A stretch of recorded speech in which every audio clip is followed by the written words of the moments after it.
Coaching संस्थाओं के जरिए व्यवसायीकरण हुआ है, उसके माध्यम से जो पेपर लीक हो रहा है और जो बड़े पैमाने पर बेरोजगारी है, इन तीनों चार चीज़ों को अगर आप जोड़ेंगे तो युवाओं में एक बहुत बड़ा वर्ग है जो आज की व्यवस्था से खुश नहीं है। और अगर सरकार उनकी बातों पर गंभीरता से ध्यान नहीं करती है, कोर्स करेक्शन नहीं करती है, तो सड़कों पर छात्रों के आंदोलन आपको और आगे देखने को मिलेंगे। शिक्षा मंत्री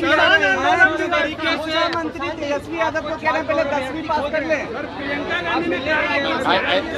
जो लोग मुझे खोज रहे हैं तो हम तो यहीं पटना में ही हैं, रोज यहीं पर घूम रहे हैं। सर, किसानों ने भी आज आंदोलन किया है, हम जमीन नहीं किसानों का जो आंदोलन है, ये जो 11 सैटेलाइट सिटी बनाने की योजना की घोषणा सरकार ने की है, तुरंत फुरत में बिना कुछ समझे हुए बड़े उद्योगपति और बिल्डर्स को मदद करने के लिए बिहार के सामान्य परिवार के किसान, सामान्य मध्यम वर्गीय किसानों के ज़मीन को औने पौने दाम पर लेकर बड़े उद्योगपतियों को, बिल्डरों को देने की जो साजिश है, और एक साल उस ज़मीन पर कुछ काम नहीं होगा, कोई खरीद बिक्री नहीं कर सकता है, उसके खिलाफ समाज में व्यापक असंतोष है।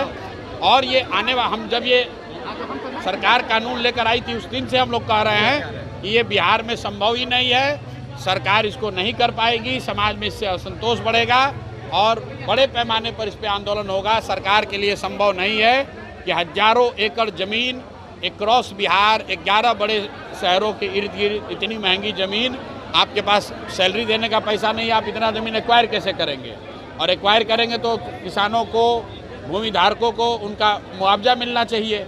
ये कहने से कि ज़मीन का रीडेवलपमेंट करके आपको वापस दे देंगे, उससे ज़मीन का भाव बढ़ जाएगा, ये आर्गुमेंट पर कोई ज़मीन अपना देने वाला नहीं है। शिक्षा मंत्री ने बयान दिया है कि तेजस्वी पहले 10वीं पास कर ले, उसके बाद शिक्षा पे वो सुझाव देंगे बिहार सरकार। ठीक बात है। तो अगर तेजस्वी यादव को 10वीं पास देने का सुझाव मिथिलेश तिवारी जी दिए हैं, तो हमको लगता है कि अगले कैबिनेट की बैठक में अपने मुख्यमंत्री सम्राट चौधरी को भी ये सुझाव देंगे कि तेजस्वी के साथ साथ सम्राट चौधरी भी अगली बार 10वीं का एग्ज़ाम दे दें।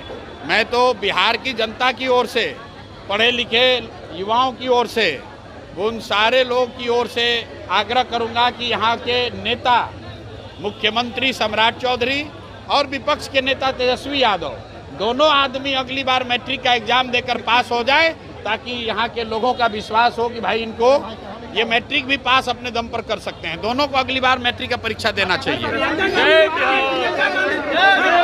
प्रियंका गांधी ने कहा है कि 40 सालों में